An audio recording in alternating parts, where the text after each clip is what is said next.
한강벨트 뭐 한 20억 이상 되는 아파트들 올라가면 신경 안 쓰면 그만이고 네. 아유 그런가? 라고 넘어갈 수는 있는데 우리가 속상하는 건 우리 동네에 예를 들어서 5억 원인데 5억 원 아파트가 5억 5천 가게 되면 그게 더 치명타거든요. 더 큰 타격을 주게 그렇죠. 되는데 네. 그게 관건입니다. 만약에 확산되지 않으면 아마 이재명 정부도 아 그래? 뭐 강남 그럴 수 있지 라고 할 수는 있는데 지금 시장이 가만히 내버려 두지 않습니다.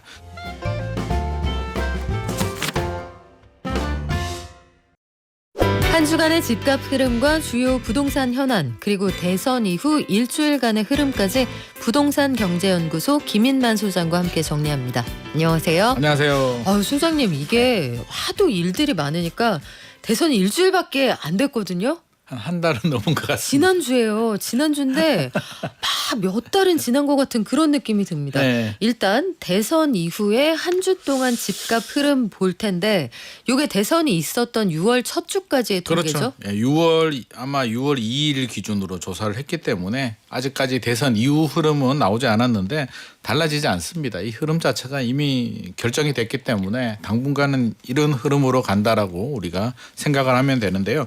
이런 흐름이 뭐냐라고 하면 전국은 0%고요. 수도권 서울 중심으로 올라갑니다. 서울은 0.19%까지 네. 상승폭을 확대했고요. 이거 한강 남쪽이 이제 문제인데 강남 11개 구가 있거든요. 한강의 이남에 네. 평균이 0.27%고요. 송파구는 다시 0.5%. 여기도 이번에 토지거래 허가구역 지정됐습니다. 재지정 됐잖아요. 지정됐는데 한 달 지나고 별거 아니네 그러면서 다시 또 달리고 있는데요. 서초구는 0.42, 강남구 0.4% 매주 지금 기록 갱신하고 있고요. 그럼 강북은 조용하냐? 네.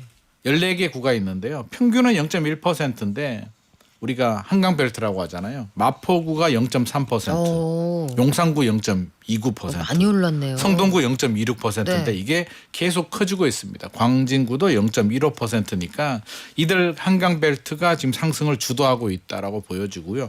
현장 분위기는 조금씩 뭐라 그럴까요? 뭐 확산이라는 표현은 좀 그렇습니다만 그래도 나머지 지역들도 약간씩은 인기 단지들 위주로 반응이 좀 있습니다.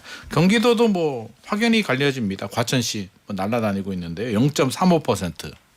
분당구가 0.19% 성남시입니다. 나머지 지역들 평택시는 마이너스 0.23%인데 평택시 안 좋잖아요. 미분양도 많고 어려운데 최근 현장 소식 들어보니까 네. 미분양이 많다라고 하는데 또 인기 단지들 있잖아요. 그 중에서도 인기 단지들은 또 신고가가 나온다고 합니다. 그래서 이거는 진짜 양극화도 이제 아주 디테일한 세분화된 양극화가 지금 진행이 되고 있다라는 생각이 들고요. 세종시는 0.07%입니다. 조금씩 내려오는 상황입니다. 그러니까 초다극화 시대인 것 같아요. 그렇습니다. 그렇죠. 네. 네네. 양극이라고 하기에도 양극도 아닌 것 같아요. 극이 너무 많아요. 같은 동네에도 극이 왜 이렇게 많지? 진짜 다극화네. 진짜 네. 초다극화의 시대 같은데 토지거래 허가구역 얘기를 이 살아생전에 그만할 수 있을지 모르겠습니다만 재지정이 돼 있는 게 맞아요, 여러분. 풀린 게 아니에요. 네. 그런데 서울 아파트 거래량은 다시 늘어나고 강남 3구하고 용산구는 이게 들어가서 살 사람 아니면 집을 구입할 수가 없잖아요. 그렇습니다. 그런데도 신고가가 계속 나오네요. 신고가도 나오고 어처구니 없는 건 거래량도 줄어들지 않는다는 거예요. 물론 다른 지역이 확대 지정이 안 된 지역의 거래량이 더 많이 늘어나는 건 맞는데 강남의 거래량이 떨어지냐 그러면 사실상 떨어지지도 않는다는 게 좀 문제고요. 서울 아파트 거래량을 좀 살펴보게 되면 일단 뭐 3월 거래량이 많은 거는 우리가 알겠고 1277건으로 지금 집계가 되고 진짜 있는데요. 많았구나. 4월은 네. 이제 뭐 5,300건 정도였는데 5월이 지금 제가 매일 모니터링하고 있거든요. 그래서 어제 제가 내용을 정리할 때만 하더라도 5,877건이었는데 엊그제 이틀 전에는 5,400건대였고요. 오늘 들어오기 전에 또 살짝 한번 확인을 하니까 6,358건. 6,000건이 넘었으니까. 하루 만에 한 400건씩 늘어나고 있는데 아직도 이달 말까지 네. 집계가 돼야 되니까 지금 한 19일, 20일 남았잖아요. 그렇죠. 하루에 한 300개, 400개 늘어나면 어떻게 될까? 한 8,000건은 당연히 넘을 것 그러네요. 같고요. 한 10,000건 정도 다시 3월 수준인데 문제는 확대 지정을 했는데 토지거래 허가구역 확대 지정을 했음에도 불구하고 풀었을 때와 거래량이 같다는 얘기는 이거 뭔가 잘못돼도 지금 크게 잘못됐다라는 생각이 들고 현장 분위기는 뭐 제가 여러 번 소개를 해드렸는데 이번 주는 제가 대치동에 좀 갔다 왔거든요. 네. 은마는 달리고 싶다. 진짜 달리는 거야? 라고. 지금 한 30년 된 것 같은데요. 그 얘기 나온 지. 96년도에 이제 재건축 그렇죠. 첫 추진했더라고요. 그러면 79년도에 지은 아파트니까 굉장히 빨리 추진했음에도 불구하고 아직도 못 달리고 있는데 가격은 달리고 있더라고요. 재건축은 빠른 속도가 아닌데 가격은 전용 84 우리가 일반적으로 말하는 34평 같은 경우에 5월에 37억 거래가 찍혀 있는데요. 이것만 보고 37억 들고 가서 나 아파트 하나 주세요라고 하면 현장에서 살 수가 없습니다. 호가는 40억이 지금 야. 넘고 있는데 실거래 가격과 호가 차이가 3억 정도 나고 있고요. 또 모릅니다. 40억에 살게요라고 전화하면 주인이 회수를 할지 호가를 올릴지 어떤 반응인지 모르기 때문에 이게 한강 벨트들이 지금 거래량도 조금씩 늘어나고 있고 네. 신고가가 계속 나온다는 게 살 사람이 있으니까 신고가가 나오는 거잖아요. 그래서 폭발적인 거래량은 아니더라도 전반적으로 좀 이런 상황이다. 당연히 매물이 줄어듭니다. 아마 한 2월, 3월만 하더라도 매물이 뭐 9만 건이 넘었다. 네. 서울 아파트에 최근에 7만 8천 건까지 줄어들었으니까 결국에는 이 줄어든 매물이 회수하거나 거래가 된 매물이라고 추정이 됩니다. 자, 그래서 지금 정민영 님도 같은 의견 주시는데 이 상황이 심각합니다. 지방에 있는 그 부자들이 다 수도권으로 이주하는 것 같습니다. 이런 의견 주시고 맞습니다. 네. 맞습니다. 다극화에 양극화가 지금 복합적인 그런 상황인데 그냥 솔직히 얘기해서 강남 3구 뭐 항상 좀 튀어왔으니까 거기는 빼고 이야기한다고 쳐요. 그런데 최근 들어 보니까 이 다극에서 여기저기 상승 거래가 늘어나고 신고가 쓴다는 동네가 점점 늘어나고 있던데요. 그게 문제잖아요. 이 한강벨트 뭐 한 20억 이상 되는 아파트들 올라가면 신경 안 쓰면 그만이고 네. 아유 그런가? 라고 넘어갈 수는 있는데 우리가 속상하는 건 우리 동네에 예를 들어서 5억 원인데 5억 원 아파트가 5억 5천 가게 되면 그게 더 치명타거든요. 더 큰 타격을 주게 그렇죠. 되는데 네. 그게 관건입니다. 만약에 확산되지 않으면 아마 이재명 정부도 그래? 뭐 강남 그럴 수 있지 라고 할 수는 있는데 지금 시장이 가만히 내버려 두지 않습니다. 성북구 같은 경우는 상승 거래라고 하죠. 가격이 더 올라가서 거래가 되는 비중이 네. 4월이 42.3%였는데요. 5월은 46.8%.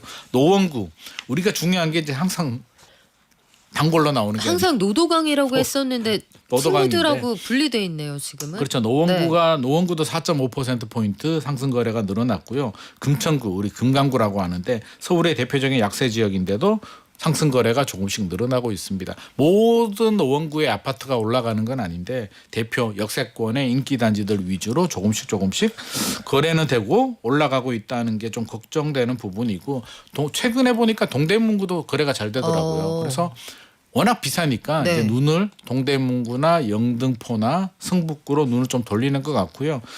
앞서서 제가 말씀드렸듯이 평택이라든지 이런 지역들도 동탄신도시도 최근에 역세권 주변 단지들은 또 거래가 되고 있다고 합니다. 그래서 이런 현상들이 좀 더 늘어나고 있다는 게 좀 우리가 걱정되는 부분이고 분양권도 당연히 덩달아 거래가 늘어나고 있는데요. 네. 장인이 뉴타운 있거든요. 네. 이게 올림픽파크 포레온 일반 분양할 때 덩달아서 일반 분양했다가 호되게 미분양 나오고 고생했던 아파트인데 전용 84 그 당시 분양가가 9억 원이었나? 그 정도 수준이었는데요. 최근에 14억 넘어서 이제 거래가 됐다고. 많이 한 올랐네요. 5억 정도 올랐다고 합니다. 그때 장인뉴타운 우리 한번 그 대화했을 때 이거 분양가 고분양가 논란이 있다 이런 언급도 한번 한 적이 그때도 있거든요. 네네 맞습니다. 굉장히 그래서 많이 그때 아시는 분이 올랐군요. 연락 와가지고 제가 하지 말라고 했는데 큰일 난 것 같습니다.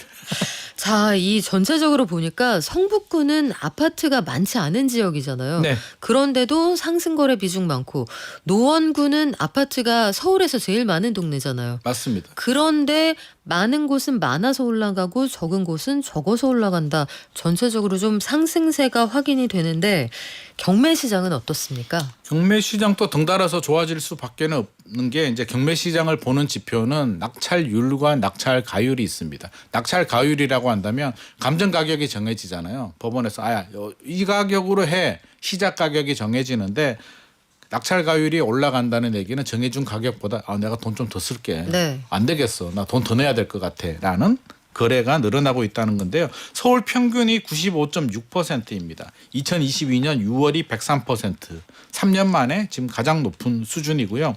우리가 한강벨트라고 여러 번 말씀드리는데 마포구가 113.7.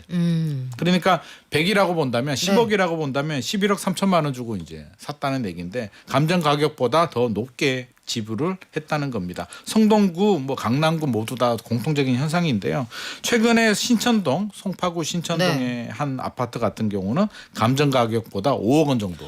5억이요? 높게 25억이었는데 30억 주고 샀다고 하는데요. 야, 신천이 그 잠실 쪽이잖아요. 네, 이게 왜 이게 그렇게까지 노란색 주는 금빛 거예요? 나는 그 네. 아파트인데 결국에는 최근에 이게 6개월 전에 감정 가격이 정해지는데요. 6개월 사이에 집값이 5억 원보다 더 올라갔다는 얘기입니다. 6개월 전이면은 그 토지거래 허가구역 그 해제와 재지정 난리 부르스 이전의 그러니까 상황이다. 불편함을 감수하더라도 5억을 더 주더라도 유리하다는 건데 최근에 뭐 실거래 가격이 31억인데 아마 현장에 가보면 31억에 살 수도 없을 겁니다. 야. 당연히 그러니까 30억 주고 살 수밖에 없는데 재미있는 건 낙찰률이거든요. 낙찰률은 이제 경매 물건이 나오면 몇 명이 응찰을 해서 낙찰을 받느냐 네. 새 주인이 되느냐인데 낙찰률은 낮습니다. 그럼 무슨 낙찰 가율이라는 거는 돈을 더 지불한다. 100만 원만 주세요 했는데 아니에요. 제가 150에 사갈게요 해서 가져간다는 그렇죠. 얘기고. 그런 거죠. 네. 근데 그런 분들이 계신데 낙찰률 자체는 낮은 거는 왜 그런 거예요? 이게 기억나시나요? 옛날에 아마 네. 연령대가 있는 분들은 아는데 주유소 습격 사건이라는 영화가 있었거든요. 알죠. 그 영화 보면 네. 영화배우 유호성 씨가 컨셉이 한 사람만 제가 방송 용어를 좀 네. 완화해서 한 사람만 집중적으로 공격하죠. 한 사람만 때립니다. 그렇죠. 네. 이것도 마찬가지입니다. 똘똘한 한쪽에만 네. 경매가 몰리는 상황이니까 평균은 아. 40% 정도 10명 중에 10개 중에 4개가 낙찰이 되는데 마포구 같은 경우는 14.8%. 아. 그러니까 10개 중에 100개 중에 14개, 15개만 난 저것만 할래. 인기 있는 거 딱 하나만 그렇죠. 집중적으로 공격해야지 이런 반응이 나타나고 지금 있다고. 그런 반응이니까 이게 네. 결국에는 다극화, 양극화의 한 단면이 경매 시장에도 그대로 나오고 있습니다. 그래요. 뭐 물론 영화에서 이렇게 얘기하진 않았어요. 이렇게 박진감 없이 얘기하진 않았는데 방송이라서 제가 차마 아니 세종시는 그때도 말씀을 나눴잖아요, 네. 소장님. 아 이거는 그 정치권의 환경에 따라서 그때그때 굉장히 급등락하니까 좀 주의를 하셔야 됩니다 말씀드렸는데 이게 집값 상승폭이 4월하고 비교하니까 한 7분의 1 수준으로 빠져 있어요. 뚝 떨어졌습니다. 분위기 자체가 이제 한강벨트하고는 다릅니다. 한강벨트는 상승폭을 확대하고 있는데 세종시는 좀 빠지고 있네요. 부동산원 통계만 보더라도 4월 초에 0.48%까지 올라갔었는데요. 최근에 0.07%까지 떨어졌고 현장 분위기도 그렇습니다. 거래량도 이제 4월이 1,327건, 2월이 345건 많이 늘어났는데 5월이 475건 정도니까 많이 줄어들었습니다. 뭐 이유는 뭐 딱 정해져 있습니다. 국회 이전은 예상했던 일이고 대통령 집무실은 생각도 안 했는데 갑자기 집무실 이전한다고 하니까 화들짝 기대감이 폭발적으로 늘어나다가 이재명 대통령이 나 아무래도 청와대 가야 될 것 같아 라고 얘기를 하니까 지금 찬물을 확 끼얹어서 분위기가 차갑게 식고 있는데 뭐 갑자기는 아니고요. 제가 4월 말 정도에 네. 현장 임장 갔을 때도 조용했다고 제가 말씀드렸잖아요. 그러니까 4월 중순까지 뜨거웠고 4월 말부터 5월은 이미 꺾였습니다. 지나치게 호가가 많이 올랐는 부분도 있고 진짜 대통령 오면 집값 오르는 거 맞아? 라는 또 현실적인 고민도 하고 있기 때문에 이재명 대통령이 청와대 간다고 해서 떨어진 건 아니고요. 실제로 4월 말부터 분위기는 꺾였다고 생각이 됩니다. 자, 그런데 이런 상황 속에서 전세 가격이 점점 더 올라가고 있다고 합니다. 이거는 좀 독특한 사례이기는 한데 이 동네에 수급이 몰렸다 빠지는 그 현상 때문이잖아요. 이 잠원동 일대, 강남, 반포 이쪽은 전세 가격이 한 주 만에 5억 원이 올랐다. 이게 말이 되는 얘기예요? 말이 안 되죠. 네. 아무리 강남이라도 한 주 만에 5억 이거 올라가는 좀 건 말이 이상한데요. 안 되고. 통계가 이상한 거 아니에요? 이거 팩트 체크를 좀 해야 되는데 이게 사실 뭐 틀린 말은 아닌데요. 이게 실거래 가격을 잘 봐야 됩니다. 우리가 뉴스 헤드라인만 보지 마시고 제가 누누이 강조드리지만 팩트 체크를 해야 되는데 최근에 실거래 가격을 매매 말고 이제 전세 가격을 보게 되면 눈에 띄는 게 가격 편차가 굉장히 큽니다. 거기에 눈에 띄는 글자가 하나 딱 보이는데 갱신이라는 두 글자가 딱 갱신. 갱신이 뭐냐면 계약갱신 청구를 사용해서 갱신했다는 겁니다. 예전에 오르기 전에 그러니까 가격이었다. 오르기 전 가격이고 네. 신규 거래하고 이제 이중 가격이 형성이 되어 있기 때문에 이 아파트도 5억 원의 차이가 나는데 뭐 뉴스 내용을 보게 되면 12억 5천만 원, 6억 7천에서 12억 5천만 원 한 달 만에 거래가 됐다라고 야, 하는데요. 네. 6월 거래량을 보더라도 12억 5천, 11억 6천 다양합니다. 신규 거래는요. 그리고 갱신 계약은 6억 1,500도 있고요. 6억 8천도 있기 때문에 이거는 이중 계약, 임대차 입법이 만들어낸 이중 계약 때문에 이런 현상이 나타난 거지 실제로 한 달 만에 5억 원 올라간 거 아니다. 그렇죠. 하지만 강남의 전세 가격은 앞으로 더 올라갈 가능성은 높습니다. 입주 물량도 부족하고요. 그러니까 이게 일주일 사이에 계약서를 쓴 건 맞는데 실질적인 시간의 차이는 4년이군요. 실질적으로 4년 맞습니다. 실질적으로는 4년에 4년 전 가격이 6억대. 가격 차이가 있는 거예요. 그렇습니다. 그리고 이쪽에 지금 말씀하신 이 5억 원이 올랐다 하는 지역은 요 반포에 메이플자이 입주장이 있었던 시장이라 그렇죠, 그렇죠. 그것도 아마 영향을 줄 겁니다. 이달 말에 입주하게 되니까요. 내년부터는 또 많이 올라갈 수도 있어서 미리 좀 준비를 하시는 게 좋을 것 같습니다. 자, 그리고 어제 저희가 간단히 전해드렸는데 어제부터 이른바 줍줍이라고 하는 무순위 청약 여기에 이제 집이 없는 사람만 들어갈 수가 있어요. 그리고 해당 지역에 거주하는 사람만 하게 해줄 건지 요거는 지자체장이 그렇습니다. 정하는 거죠. 이게 이제 어제 10일부터 이제 적용이 되는데 저는 이 소식을 보고 약간 뭐라 그럴까요? 그 평행 이론이라고 하나요? 이 과거하고 지금하고 이렇게 연결되는 게 언제를 생각하신 거예요? 2023년을 생각했습니다. 23년. 2023년 초에 네. 2022년 12월에 올림픽파크 포레온 둔촌주공이 그때 미분양 난다고 미분양 난리 났잖아요. 났었죠. 둔촌주공 네. 일변 구하기 했잖아요. 맞아요. 그래서 풀린 게 원래는 전국에 있는 모든 사람이 살 수 있는 건 아니었고요. 줍줍은 무주택자들 해당 지역에 거주하는 무주택자들만 살 수 있었는데 둔촌주공 일변 구하려고 올림픽파크 포레온 때문에 다 풀어준 겁니다. 근데 역설적으로 지금 다시 묶였잖아요. 네. 지자체장이 이제 지역은 정할 수 있고 무주택자로 이제 됐는데 첫 단지 그러니까 새롭게 규제를 하고 첫 단지가 또 올림픽파크 포레온입니다. 아, 이게 참 희한하네요. 네 개가 나옵니다. 네. 전용 면적 39, 49, 59, 84가 나오는데 뭐 가격적으로는 뭐 메리트가 어마어마하잖아요. 분양 당시만 하더라도 전용 84가 13억대 나왔는데 지금 27억, 28억 하니까 아, 그 사이에 그렇게 올랐어요? 맞습니다. 그래서 아마도 상당한 많은 경쟁이 예상이 되고요. 또 하나 이제 경고 아닌 경고를 드리자면 이제 부정청약 우리 부양가족 점수로 많이 했는데 야, 이제 어림도 없습니다. 어림도 정말. 없습니다. 네. 왜냐하면 부모님 직계 존속이라고 하는데요. 부모님하고 30세 이상 자녀들 직계 비속 같은 경우 건강보험료 너 병원 어디 다녔어를 부모님은 3년 자녀는 1년 동안 이력서를 다 제출해야 됩니다. 그렇죠. 같이 살지만 배 아플 때 장염이라서 저기 한 2시간 걸리는 데까지 갔다 오면 이상하잖아요. 말도 안 되니까 말도 안 되는 꼼꼼하게 얘기죠. 조사하겠다는 네. 거니까 이거 엄두도 내지 마시고 기본과 원칙을 지키셔야 됩니다. 과천에도 비슷한 게 나옵니까? 과천에 로또 나오죠. 과천 지식정보타운. 이거는 사실 한 개밖에 안 나와가지고 근데 가격 시세 차이가 분양가가 5억 3,933만 원에 나오는데 지금 주변 시세를 보니까 한 10억 원 정도. 야, 하고 싶다. 무주택자들 막 하고 싶잖아요. 다 못합니다. 왜냐하면 신혼 희망타운이기 때문에. 아, 그래요. 신혼부부들 예비 신혼부부들 한부모 가정만 가능하니까 욕심내지 마시고 신혼부부한테 양보를 하시는 게 좋을 것 같습니다. 자, 그런데 요즘에 앞서 저희가 탈세 얘기도 한번 전해드렸거든요. 아, 세금은 원래 내는 건데 당연히 나라가 내야죠. 저기 할 때 내가 세금도 내고 그랬는데 아주머니가 굉장히 분개하셔서 아 진짜? 어떻게 이런 반응이 세금은 당연히 내야 됩니다. 세금은 항상 내는 거예요. 네네. 나라가 어떤 상황이든. 근데 증여세가 만만치 않을 텐데 요즘 증여가 많대요. 그 왜 그런 거예요? 일반적으로 아파트 가격 올라가게 되면 증여 안 합니다. 왜냐하면 아파트 가격에 비례해서 그러면 세금이 비싸지니까. 세금이 비싸지니까 어차피 증여라는 게 대부분 이제 자녀들한테 주는 건데 어차피 줄 거 이 비싸게 세금 내고 꼭 줘야겠냐? 라는 생각을 하게 되는데 최근에 증여가 늘어난 게 이유가 두 가지입니다. 하나는 이제 강남 3구 용산구가 토지거래가구역으로 지정이 되다 보니까 전세를 준 매물들은 못 팔잖아요. 그렇죠. 이게 언제 풀리지? 아무리 봐도 9월 30일 지나도 안 풀릴 것 같거든요. 그러면 어떻게 해야 되지? 팔든지 못 판다. 그러면 방법은 이제 자녀한테 증여를 해주는 방법입니다. 내년이죠. 2026년 5월 9일 이후부터 이제 양도세, 중과세 유예가 끝납니다. 그러면 이재명 정부가 또 연장을 해줄지는 사실 아무도 모르잖아요. 그러다 보니까 다주택자들은 정리를 하긴 해야 되겠는데 못 판다? 내년이 걱정이 된다? 결국에는 자녀한테 증여를 해주는 분들이 첫 번째로는 많고요.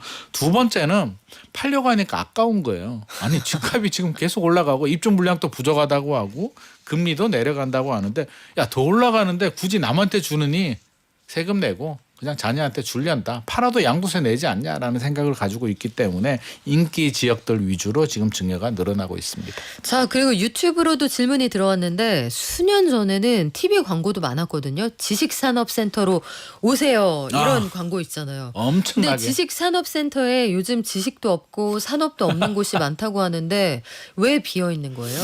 공실만 넘쳐나는데요. 네. 뭐 몇 가지 여러 가지 이유가 있는데 뭐 가장 큰 이유는 그 공급 물량이 지나치게 많았다. 너무 많아요. 2020년, 2021년 아파트 가격은 올라가는데 아파트 규제는 많잖아요. 세금 규제, 주택수 규제.